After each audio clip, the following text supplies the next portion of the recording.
रघुपति राघव राजा राम, पतित पावन सीताराम। रघुपति राघव राजा राम, पतित पावन सीताराम। प्रत्येक सत्पुरुषाच्या चमत्काराविषयी अनेकांना उत्सुकता असते आणि त्याची चर्चा जास्त असते। अर्थात आपल्या बुद्धीच्या बाहेर घडणाऱ्या गोष्टी बघितल्या की माणसाला त्याचा चमत्कार वाटतो। वास्तविक त्या आपल्या बुद्धीच्या बाहेर असतात, ही अडचण असते। तर तिथं काही वेगळं घडलेलं असतं असं नाही, तिथे ते जे घडतं ते त्यांच्या दृष्टीनं नेहमीचं आणि सहज असतं। तर ते का तसं आहे, तर आपल्याला ती सूक्ष्मदृष्टी, सूक्ष्मज्ञान, सूक्ष्मशक्ती, भगवत शक्तीचा परिचय हे सगळं नसतं म्हणून ही अडचण आहे। नाही तर काय असायचं मला सांगा, महाराजांच्याकडे जो काय चमत्कार, सगळ्या सत्पुरुषांच्याकडे हेच। तुम्ही निमाळला जा, तुम्ही याला जा, कुठेही जा, जिकडे तिकडे जाल तिथे काय महत्त्वाचं त्यांनी केलं असेल तर लौकिकातलं कोणाचं किती काय केलं ते जे लौकिकातलं असेल ते तर होतच असेल। म्हणतो एखाद्याच्या खात्यातले 4 पैसे त्याला काढायला देणं, ते तो जे काढतोय त्यावेळेला न देणं आणि ज्या वेळेला हिताचं आहे तेव्हा देणं, हा सत्पुरुषांचा त्यातला हस्तक्षेप असतो। बाकी त्यांना कशात काही त्या अर्थाने लौकिक गोष्टीत काही रस नसतो आणि म्हणूनच ते तिथं अलौकिकात स्थिर असतात। तर त्याच्या खात्यातले 4 पैसे द्यायचे, ते देतात, काय अवघड आहे तेव्हा। त्याचं प्रारब्ध आहे, त्याची पुण्यही आहे, त्यानं काही साठा केला आहे, तर त्यातलं त्याला देणं। फक्त ते देण्यात त्यांची जी हितबुद्धी आणि कल्याणबुद्धी असते ती आपल्याला त्याची झेप कळत नाही, की हे केव्हा मिळाल्यावर आपल्याला कल्याणाचं होणार आणि केव्हा नाही हे लक्षात येत नाही। म्हणून आपल्या बाजूनं आपण प्रयत्न करतो आणि अनेकदा असं होतं की आपलं त्याच्यात उगाचच आपण हे केलं असं वाटतं, नंतर नुकसान वाटतं, अमुक वाटतं, काय आपल्याला होतंच तसं। तर हे त्याची योग्य वेळ ओळखतात आणि मग योग्य वेळी त्यातलं देतात। हा झाला लौकिकाचा भाग। खरा जर चमत्कार कोणत्याही ठिकाणी जर सत्पुरुषांचा असेल तर ज्याला प्रपंचाशिवाय दुसरं काहीही सुचत नाही, काहीही आवडत नाही, काही मनात येत नाही, स्वप्नातसुद्धा येत नाही, त्याला नामाला लावणं हा जरा चमत्कार। अशी माणसाला ज्याच्यातून काही लौकिकदृष्ट्या प्राप्ती नाही। आज आपण जर बघितलं तर नाम घेतलं तर नक्की काय होतं मला सांगा, असं जर म्हणलं एखादं काम केलं तर 4 पैसे मिळतात। अगदी तुम्ही रान काढा, जाडलोट करा, अगदी इथपासूनची सगळी कामं, ते अगदी कुठल्या मोठ्या पदावर काय कुठे असेल तिथे शेवटी त्याचं काय होतं, तर 4 पैसे मिळतात। तसं तर नाम घेतल्यानं तर संध्याकाळी आपल्याला 4 पैसे मिळणार उलटे दिवसभराचा खर्च वाया गेला, वाया म्हणजे वाया नाही गेला, खरं म्हणजे ते समजून देणंच त्यांचं काम आहे। तर त्या अर्थाने तो वाया नाही गेला, तो खरा कारणी लागला याची हे त्याला कन्व्हिन्स होणं, हे त्याच्या लक्षात येणं, त्याला पटणं आणि तो मार्ग त्यानं पत्करणं, हे पत्करणं हा खरा चमत्कार आहे। म्हणून हजारो लोक नामाला लागले, जे प्रपंचात अक्षरशः बुडालेले होते ते प्रपंचात नावाच्या नावेने पोहले। अक्षरशः त्यांच्या पाण्याला म्हणजे जे पाणी आहे तर पाण्यात तर प्रत्येकाला जावं लागतं, पण पायाला पाणी न लागता पैलतीर गाठलं असे जे लोक निर्माण केले, ते जे नामाच्या नावेत बसवले, तो त्यांचा खरा चमत्कार।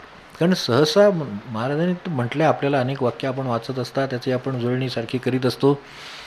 तर ते म्हणले, माणसांना सांगितलं तर मोठमोठ्या गोष्टी कष्ट करून सहज लिहिल्या काय करायचं तसं करतील, कितीही कठीणात कठीण गोष्टी करतील। आपण आता ही घरं बांधतो, काय सोपी गोष्ट आहे का आपण सांगा, काय व्याप आहे माणसाच्या मागे। एक घर बांधायचं तर मनुष्य 2-3 वर्ष आऊट होतो, साध्या भाषेत सांगायचं म्हणजे। त्याला नित्यक्रम नाही, त्याला जेवण नाही, खाण नाही, फोनाफोनी ती माणसं, ती त्या वेळेला गोष्टी मिळत नाहीत, कागदोपत्री अडचणी, ह्याच्या अडचणी, त्याच्या अडचणी, 3-3 वर्ष मनुष्य 2-2 वर्ष आयुष्याची घालवतो, तेव्हा ते कुठेतरी घर होतं ज्याच्यात तो आधी जसा राहत होता तसंच राहणार, फक्त जरा हा खूप चांगल्या ठिकाणी आला असं लोकांना वाटणार। तर हे जे काय आहे ह्याच्या पलीकडे त्यातून निष्पन्न काही नाही, त्यात मनुष्य ते म्हणले कठीणात कठीण गोष्टी मनुष्य करेल, पण सोप्यात सोपं जाग्यावर बसून नाम नाही घेणार म्हणले। आता ते सोप्यात सोपं आहे, त्याला खर्च नाही, वेळच नाही, कुठे जायचं नाही, यायचं नाही, दुसऱ्या माणसाची गरज नाही, कसला पैसा नको, काय नको, साधन संपत्ती नको, हे नको, किती त्या कंबाराने आपण मी मुद्दाम घराचं म्हटलं, अशी अनंत गोष्टी आहेत. त्या सगळ्या गोष्टी मनुष्य करतो, त्यासाठी त्याची धडपड होते. पण हे ह्यात करायचं काहीच नाही. आपलं कर्तव्य असेल जर काही प्रपंचाचं तर ते केलं. ते काय असेल, नोकरी धंदा काय ते उद्योग असेल, पण ते केलं. ते केल्याने सुद्धा नंतरसुद्धा, किंवा ते नसेल आपल्या मागे काही गृहिणी असेल म्हणा, घरी असेल किंवा निवृत्त असेल, तो मोकळा असेल, त्याच्या व्यापारातून मोकळा झाला असेल, तर घरी असेल, तर आपलं जेवणखाण व्यायाम याच्या पलीकडे उरलेला सगळा वेळ त्याला बसल्या जागी नामात घालवण्यासारखा आहे. म्हणजे बसल्या जागी जमत नसेल तर फिरत फिरत घालवा. काय खुर्चीत बसून बसा, खाली बसा, कसंही काहीही करा, कसल्याही उपाधी नाही. मी कॉटवर पडून राहा आणि आनंदात नाम घेत राहा तरी चालते. आपल्याला बैठक मारून आसन करून करायचे तरी चालते. आणि आपल्या आत्मकल्याणाची याच्यासारखी दुसरी गोष्ट नाही ना. मग ती करायला प्रवृत्त करणं माणसांना, ह्याच्यापेक्षा खरा चमत्कार कोणता असेल? कशी लागेल गोडी मला सांगा. ते कशी लागे माझं या नामाची गोडी, ते जे आहे ते त्यांना जाणवलेलं आहे. त्यांची सुरुवात 25व्या वर्षी 20व्या वर्षी झाली, हे त्यांचे पुरवण्याचा भाग म्हणून ती माणसं पुढे 10 वर्षात सगळं साधून गेली. पण तर ते जे काय आहे त्याची गोडी लागणं हा त्यांचा खरा चमत्कार. आता मला सांगा, नाम त्यांनी सांगितलं असेल किंवा आपल्याला वाटलं असेल, कुणी अमुक्याकडून घेतलंच आहे असंही नाही, त्याला वाटलं त्यांनी घेतलं, किंवा कोणी सांगितलं म्हणून घेतलं. समजा सांगितलं म्हणून घेतलं तरीसुद्धा, आता समजा रामनाम आहे किंवा काय दत्तगुरूंचं नाम आहे, काय आपलं कुठलं नाम आहे ते कुठून बाहेरून त्या अर्थाने आलं का? तर नाही आहे, ते आतच आहे. त्यांनी दत्त म्हण, यांनी दत्त म्हणलं, त्याने राम म्हणल्याने राम म्हणलं. वास्तविक राम ही अक्षरं आतच. आपण दत्त म्हणलं तरी अक्षरं आतच. आतली अक्षरं फक्त त्यांनी दाखवून दिली की ही अक्षरं म्हण. आता त्याच्या डोक्यात डिक्शनरी आहे. प्रपंचाची केवढी डिक्शनरी आहे आपल्या डोक्यात, असंख्य गोष्टी. अहो बाकीच्या सगळ्या सामानाच्या वस्तूंच्या ह्याच्यापासून असंख्य गोष्टी डोक्यात आहेत. त्याच्या प्रपंचाच्या, त्याच्या व्यवहाराच्या, त्याच्या नोकरीच्या, त्याने शिकलेल्याच्या, त्याच्या अनुभवाच्या, इतक्या गोष्टी व्यक्त करणारे एवढे शब्द त्याच्या डोक्यात आहेत. फक्त त्यातला नेमका शब्द त्यांनी दाखवून दिला की ज्याने त्याचा उद्धार होईल. बाकीचे 1000 शब्द असले तरी त्याचा उपयोग होत नाही. वेळेला जसं आपल्याला काय म्हणायचं आहे ते म्हणायला नेमका शब्द लागतो की नाही. म्हणजे मला असं म्हणायचं होतं, म्हणजे मला असं म्हणजे काय, शेवटी तुम्हाला म्हणायचं काय त्याला शब्द सापडत नाही, हेच ना. म्हणजे एवढी डिक्शनरी डोक्यात असूनसुद्धा आपल्याला जे म्हणायचं आहे ते म्हणायला अनेकदा आपल्याला व्यवहारात शब्द सापडत नाही. तर ते त्यातला परमार्थाला देव मिळवायला लागणारा शब्द देतात ते ना. देवाचं संबंध कुठल्या शब्दाशी आहे ते फक्त तुमचा, आणि तो सुद्धा आपापला. प्रत्येकाचा एक व्यक्तिगत धागा आहे. जसं प्रत्येकाचं व्यक्तिगत ज्ञान आहे, काही व्यक्तिगत अनुभव आहे. तर हे कशाच्या संदर्भात सांगितलं ते सांगतो की हे जे आहे, हे जे शब्द आहेत तेवढे फक्त त्याला दाखवून दिले, एवढे म्हण. ते तेवढे त्यांनी म्हटले, त्याचा कायमचा संबंध तिथं जोडला गेला. एखादा फोन नंबर आहे. आता तुमच्याकडे, आपल्याकडे आता काय 1 ते 90 काय जे अंक असतील, यातलंच काहीतरी असणार आहे ना, त्यातलंच काय ते वापरणार. मग त्यातलं काहीतरी वापरून नाही चालत. तुमच्या माणसाचा जो नंबर आहे तोच त्याला लागेल ना. तो जर काय असेल तो फिरवला गेला, काय आजच्या भाषेत काय टुकटुक केला समजा, तर ते केल्यानंतरच त्याला लागतो तो. पण त्याच्याकडे अजून जरी 10 नंबर त्यांनी फिरून बघितले तरी ते लागत नाहीत. तर त्याला नेमका त्याच्या हृदयातला कोणता शब्द त्याच्या पूर्वपुण्याचा आलेला आहे तो त्याला दाखवून देणं. आणि ते असतं किती, एवढंच असतं. अगदी मोठा हरिराम विठ्ठल आहे नमा म्हणा, आज दिगंबरा म्हटलं, काय जे म्हटलं ते जे काय रामराम असेल, आता आज म्हणणं रामनामच घ्या म्हणले, आपण ते घेतलं त्यामुळे आनंदाने, कारण आपल्याला त्यांची इच्छा दिसते तशी. तर त्यामुळे नामच घ्या म्हणले. फार काय भजनी नको, निरपणे नको म्हणले, नाम चांगलं. आणि नाहीतरी त्याचं सार शेवटी तेच. तर पण ते करावं लागतं नाही सगळं त्याच्यासाठी. तर त्यासाठी करायचं. कारण तात्यांच्या वेळेला आपल्याला माहिती असेल की ते निरूपणाला आले नाहीत वगैरे, आणि ते म्हणे नाही गेले. म्हणजे का नाही गेला कोणाला एवढं? तर म्हणले काय, शेवटी महाराजांनी महाराज काय सांगणार, शेवटी नाम घ्या म्हणून सांगणार. ते तर आपण घरी बसूनसुद्धा घेऊ शकतो. मग ते तिथं जाऊन ऐकायची काय गरज आहे? म्हणले ते ऐकायची गरज एवढ्यासाठी आहे की हे तुम्हाला माहिती असून तुमच्या हातून नाम झालं का, म्हणतात पोटभर झालं का. साध्या भाषेमध्ये जसं पोटभर जेवण झालं तसं पोटभर नाम झालं. असं किती लोकांचा अनुभव आहे की पोटभर नाम झालं. हां, मग त्याला याची श्रवणाची गरजच आहे असं नाही. फक्त श्रवणामध्ये कुठून तरी एक किरण कुठेतरी पडतो. तो आपल्यावर पडतो, तो आपल्यासाठी असतो, तेवढा तिथे मिळतो. तो मिळाला की तो चालला त्याच्या गावाला, पण तो त्या नामालाच गेला पाहिजे. कामाला आयुष्यात जायला काय लागतच नाही, मनुष्य ओढून नेतो कामाला. कामं असली तर बघा, तुम्ही नाही ऑफिसला गेलात तर थोड्या वेळाने फोन येईल, तुमची वेळ आहे, 10ची वेळ आहे, समजा तुमची वाट बघतील, एक 5-10 मिनटं बघतील, 10:30 11 वाजायला आले, आज काय तुमचा बेत आहे, शेवटी विचारतातच ना. तसं घरातसुद्धा विचारतातच ना, आज काय उठायचा बेत आहे का नाही, 9 वाजले बाबा, 9:30 वाजले, होणार का नाही, कारण यांचं आवरून हे जायचे म्हणजे त्यांना काळजी लागते. ऑफिसला लागेल ती नंतर, पण ह्यांना आधी घरात नाही घरात नाही का आपल्याला अनुभव काळजी लागते, तर तशी ती काळजी लागते, तर तशी त्यांना लागते, ह्यांना लागते. त्यांना काळजी एकच लागलेली की याचं कल्याण व्हावं. मग त्याला त्याचा कोणता शब्द तो देतात. आता तो जो शब्द आहे तो शब्द म्हणून तसं विचार केला तर शब्द हे एक पूल आहे, जायचं पलीकडे, त्या पुलावरनं त्याला जायला पाहिजे. पण एक आहे, नदीतून तुम्ही नावेतनं जा, नामाच्या नावेतनं जा, पूल टाकून जा, कृपेनं जा, तुमची शक्ती असेल तशी पुण्याची तर ओढून पलीकडे जा, पण नदी ओलांडल्याशिवाय माणसाला पैल तीर दिसत नाही, एवढं नक्की, हे तर नक्की आहे. तर तसं त्याचं काय आहे, त्याचं ते दाखवून देण्यासाठी ते लागतात, आणि ते जे काम करतात ते तेवढंच करतात, बाकी तुमचं चाललं आहे तसं चालू द्या म्हणतात. हे का असं सांगितलं, तो भूमिस्थित गुप्त ठेवा. ही शरीराची भूमी आहे, याच्यामध्ये आपल्या अंतःकरणामध्ये जे कुठे शब्दाचं वाणीचं जे उगमस्थान आहे, तिथे कुठला शब्द मला त्या वाणीच्या साह्याने परावाणीपर्यंत घेऊन जाईल आणि त्याच्या पलीकडे भगवंताकडे नेऊन जोडेल, एवढं सांगणं त्यांचं काम. ते तेवढं करतात, आणि बाकी आता तुम्ही या म्हणतात थोडक्यात. तर भूमिस्थित गुप्त ठेवा, वरी बैसोन नसे ठावा म्हणून सांगावं लागतं. त्याच्या घरात जरी वस्तू असली आणि त्याला ती माहीत नसली किंवा लक्षात येत नसली, महत्त्व कळत नसलं, शोधत नसला, तर तेवढं काम त्याला सांगतात की तुमच्याच घरात आहे, तर तेवढी शोधा. आता ते त्यांनी सांगितल्यामुळं हा शोधतो, हा आपल्यावर त्यांचा उपकार. नाहीतर काय वेगळं आणखीन काय, कुठल्याही ग्रंथात जा, वेगळं काय मिळणार. तर हे अडचण ही आहे, वरी बैसोन नसे ठावा, आणि नसला ठावा समजा, तिथं कल्पना करू आपण की त्याला ते माहीत नाही, की त्याच्या घरात वस्तू आहे त्याला माहीत नाही. नाही माहीत तर नाही माहीत, घरामध्ये अशा किती वस्तू असेल. आता घरामध्ये सुद्धा आपल्यासुद्धा काय घरामध्ये सगळं माहिती असतं असं नाही, ते कुठेतरी हे नाही का, ते एवढीशे वळं कुठेतरी त्या जोंधळ्याच्या डब्यात वगैरे असं टाकून ठेवलेलं असतं, ते त्यांनाच माहिती असतं. तर तशा तरीचं जे काय असेल ना, ते असं कुठेतरी टाकून ठेवलेलं असेल, तर ते तिथे, आणि ते तिथे असले तर आपल्याला काय फरक पडला. पण आपल्याला फरक काय पडतो ते पुढे सांगितलं की हे अज्ञान आहे.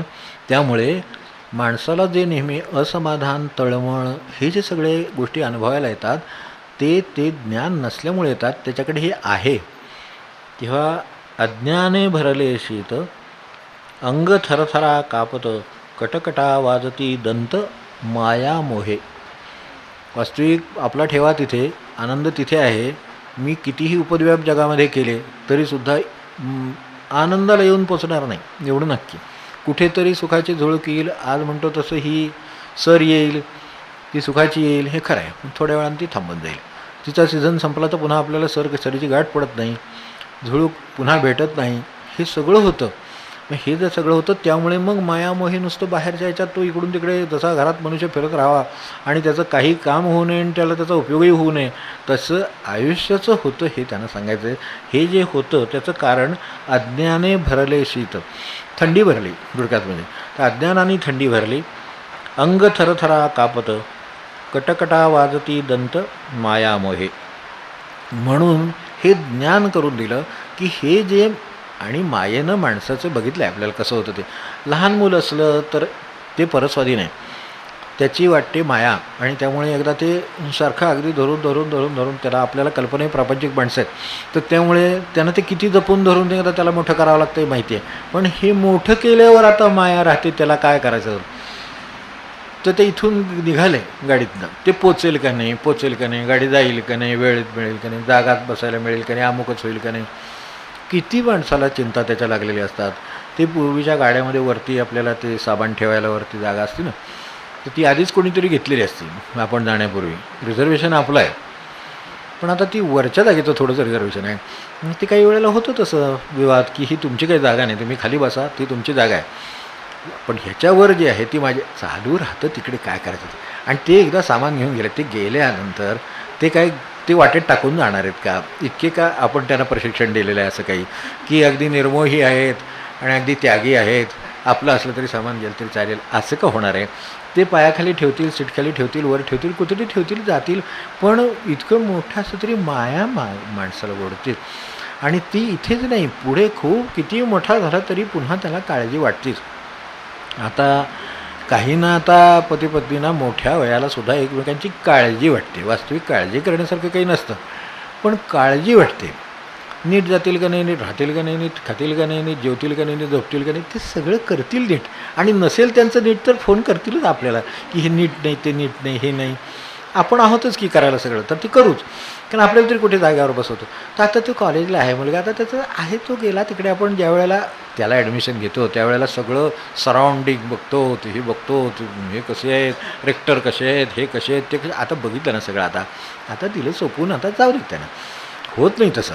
आहे ना बरं तुझं, जेवलास ना, अमुक झालं ना, तुला ह्याला काय केलं होतं, आज मेसमध्ये काय होतं, आज जेवायला काय होतं, मग तुला ही भाजी परत नाही का मिळाली, मग ते नाही का पुरली का, सुरली का, काय त्यांचे असे अज्ञाने भरले शीत, मग अंग थराथरा कापतं. म्हणजे याची मनाची अवस्थित होती. म्हणून मनाची सारखी अस्थिरता, चंचलता आहे कशासाठी, यामुळं आहे. वास्तविक ज्ञानाग्नी स्फुल्लिंग चेतविले, प्रकट करोनी दाखविले, आणि शीतवारोनी सुखी केले बहुतास.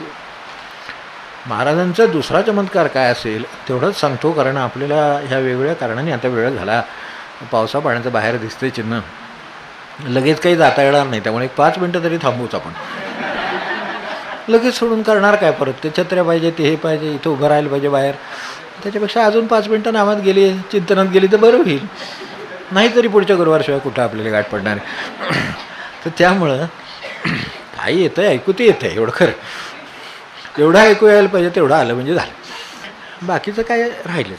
तर ह्यांना ज्ञानाग्नी, ज्ञानासमूळ अग्नी हे जे आहे ना, ते त्यामुळे आहे की अग्नीसारखं आहे ज्ञानाचं काम. अज्ञान जाळून टाकतो. तेव्हा आपल्यातलं जे भगवंताचं अज्ञान आहे, त्याच्यावर मायेचं जे आवरण आहे ते तो जाळून टाकतो. ज्ञानाग्नी स्फुल्लिंग चेतविले, मग प्रकट करोनी दाखविले. प्रकाश पडला म्हणजे वस्तू दिसते, तसं प्रकाश पडला भगवंताचा, ज्ञानाचा. ह्या बाकीच्या ज्ञानाचं काही नाही, त्याचा संग्रह होतो, ढीग आहे, तर तसे ढीग डागोजागी आहेत. पण खऱ्या अर्थाने जे समाधान आहे, जो भगवंत आहे, त्याच्यावर जर हा ज्ञानाचा दिवा त्यांच्याकडून लागला, आपल्याकडून नामाचं तेल घालून तो प्रज्वलित ठेवला गेला, तर त्या भगवंतावर आतल्या प्रकाश पडतो ना, आपल्या लक्षात येतं तुझे आहे, तुझं पाशी, बाकी काही नाही आहे. खरं सांगायचं तर हे लक्षात येतं. आणि ते लक्षात आल्यावर, जसं एखाद्या अंधार मंदिर असतं, आपल्याकडे खूप मंदिरं अशी आहेत ज्या ठिकाणी म्हणजे आत जाणं पण अवघड आहे आणि आत अंधार पण आहे, अशा ठिकाणी पणती लावली किंवा काही जे काय दिव्याचं व्यवस्था असेल ती लावली की एकदम मूर्ती प्रकाशित होते. आणि आपल्या लक्षात येतं आपण बसलो इथं, एवढे ही मूर्ती आहे, ती बसलो इथं, ही जशी मूर्ती आज प्रकाश आहे म्हणून हे महाराज दिसत आहेत. तर तसं माणसाला ज्ञानाग्नी निर्माण झाला, तोच करून देणं त्यांचं काम आहे. तेवढा चेतविला अग्नी. आपल्याकडे स्वामी रामदास होते ना, ते नेहमी म्हणायचे की तुम्हाला जर खरोखरच म्हणजे you have to have a burning wick to light a wick, असं आहे. दुसरं जर तुम्हाला काडी जर दुसरे म्हणजे अग्नी जर पेटवायचं असेल तर तुमच्याकडे पेटलेला अग्नी लागतो, त्याच्यावर दुसरी एका पणतीवर दुसरी पणती लावता येते. आणि खऱ्या गुरूंचं काम हे की नंतर जे ज्ञानेश्वरीत म्हटलं आहे की 2 पणत्या एकदा तेवायला लागल्यानंतर एकावरून दुसरी लावली आहे, पण तरीसुद्धा आधीची आणि पुढची कुठली हे कळत नाही. ब्रह्मानंद जे म्हणायचे ते त्यांच्या बाजूनही म्हणायचे आणि महाराज जे म्हणायचे ते त्यांच्या बाजून म्हणायचे. ब्रह्मानंदही म्हणायचे महाराजांनी मला अगदी आपल्यासारखं केलं आहे. आता हे इथपर्यंत स्वानुभवाला नेणं म्हणजे आधीची पणती कुठली नंतरची कुठली न कळणं इथपर्यंत आहे. तसं महाराजांनी हे म्हटलं. गुरुत्व त्या ब्रह्मानंद बुवाची तपश्चर्या, त्यांच्या भाषेमध्ये महाराजांच्या म्हणायचे की तपश्चर्येत उणं काहीच नाही, फक्त गुरुपद माझ्याकडे आलं एवढंच. म्हणजे ह्याच्यात काय बारीक सारीक त्यांचे निरीक्षण असेल. तर हे मी सांगत होतो त्या मूर्तीबद्दल की अशा जर समजा एकाची दुसरी पणती जर लागली तर त्या मूर्तीवर प्रकाश पडून मूर्ती आपल्या समोरच आहे हे दिसतं. जसं दिसतं तसं ज्ञानाग्नी स्फुल्लिंग चेतविता माणसाला कळतं अरे बाहेर नाही, इथंच आहे आणि ते माझ्याकडेच आहे, फक्त माझ्याकडे ज्ञानाचा अग्नीचा प्रकाश नसल्यामुळं मला ते दिसत नव्हतं, म्हणून मी सैरभर होतो. आपल्याकडे ही पाखरं वगैरे असतात बघा, हे लाईट काढली की सैरभर होतात.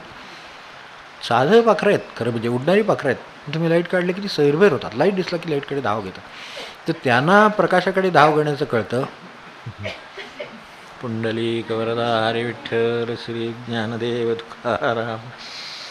तेव्हा थरंग थरथरा कापित ज्ञानाग्नी स्फुल्लिंग चेतविले, प्रकट करून दाखविले, शीत वारोनी सुखी केले बहुतासी. महाराजांचा तो दुसरा चमत्कार म्हटलं तो हा की एखाद्याकडे एखादी गोष्ट असो किंवा नसो, त्याच्या चित्ताला समाधान कायम ठेवलं, हा त्यांचा दुसरा चमत्कार.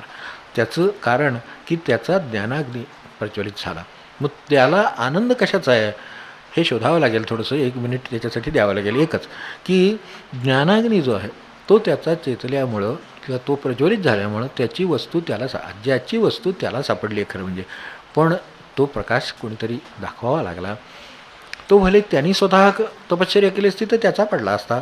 आणि असंही आपल्याकडे लाकडाला लाकडू घासून आपल्याकडे विद्या आहे, त्यातूनसुद्धा अग्नी निर्माण होतोच. तसं आपल्या तपश्चर्येने सुद्धा ते होईल, पण त्यांच्या ह्यानं काम सोपं होईल. कारण इट इज अ बर्निंग विट. ती तिथे तेवती पणती आहे, फक्त त्याला नेऊन ही पणती लावावी आणि ही पणती आपल्याकडे ठेवावी, की त्याच्यात त्याची वस्तू त्याला दिसली. तर आता त्याच्यात त्याला समाधान कशाचं राहिलं नक्की, तर त्याच्या हे लक्षात आलं आता ज्ञानाचा अग्नी प्रज्वलित झाल्यामुळे की समाधान कशावर अवलंबून नाही आहे. आणि त्यामुळे ज्याच्याकडे काही आहे त्यालाही समाधान आहे, ज्याच्याकडे काही थोडंफार आहे त्यालाही समाधान आहे, ज्याच्याकडे भरपूर आहे त्यालाही समाधान आहे. ही विद्या त्यांनी दिली. हे दुसरे उपकार. म्हणून पहिले उपकार हे की इतके प्रपंचातले लडबडलेला मनुष्य त्याला त्यांनी काढून, ज्याच्यात काहीही लौकिकदृष्ट्या मिळणार नाही अशा गोष्टीच्या नामाला त्यांनी लावलं, हा मोठा आणि ते आपल्यावरचे उपकार आहेत. आणि म्हणून यांनी जे सुरुवातीला म्हटलं होतं की त्यांचे उपकार वानावे किती, हा जो आहे ना, ज्याच्यावर खरे उपकार झाल्यानंतर ज्याला अनुभव आहे त्याला कळेल की आपल्याकडे एखादी वस्तू असली तरी महाराजांनी समाधान ठेवले, नसली तरी समाधान ठेवले, आता त्याचे उपकार किती मानावे, म्हणून उपकार किती मानावे असं सुरुवातीला म्हटलं. इथं आपण थांबू.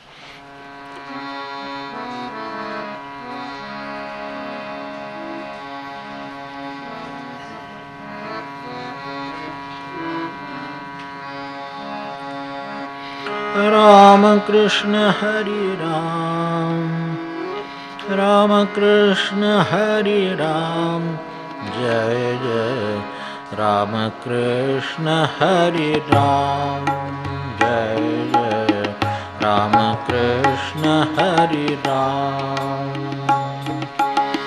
राम कृष्ण हरी राम, राम कृष्ण हरी राम, जय जय राम कृष्ण हरी राम, जय जय राम कृष्ण हरी राम, राम कृष्ण हरी राम, राम कृष्ण हरी राम, जय जय राम कृष्ण हरी राम, जय जय राम कृष्ण हरी राम, जय जय राम कृष्ण हरी राम.